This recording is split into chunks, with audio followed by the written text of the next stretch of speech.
candidate called me the other day and asked, "Do you allow work from home for creative roles?" I said no. He was surprised, told me how flexible work from home is these days, how it's the new normal. And honestly, I got where he was coming from, but I couldn't agree. Because I have lived the other side of it, not as an employee, as a founder. Back in 2020, during the first lockdown, we packed our laptops and tried to keep things moving. Some of my team stayed in Mumbai, some went back to their hometowns, and from that point, the real struggle began. No network in some areas, random power cuts during deadlines, people suddenly unreachable when their client needed answers. And yes, some genuine issues, but many just excuses. Internet not working, power off, silent phone, suddenly watching a movie while saying you are working. I remember being on calls 8-10 hours a day, sleeping in shifts, waking up at midnight just to sync with someone else's schedule.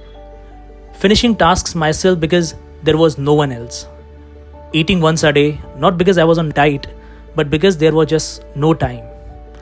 Handling multiple people, multiple time zones, and still fulfilling every commitment when others couldn't. And the worst part, even when people were technically available, they weren't really present. Logged in but zoned out. Missing briefs, replying hours later, mentally not in the room. And for creative work, that changes everything. Because creativity doesn't happen in fragments. It needs flow. It needs presence. It needs energy to bounce off each other in real time. Big companies, maybe they can afford that disconnect. They have got people on bench, buffer systems, HR safety nets. But for small business owners like us, every missed task costs. Every absentee mindset adds pressure. And no, we can't always fire or replace someone instantly. Because we are in the middle of delivery, because we trained them, because we believed in them. So what do? We stretch, we absorb the failure, we still show up for the client, for the team, even when we are hurting, overworked, unseen.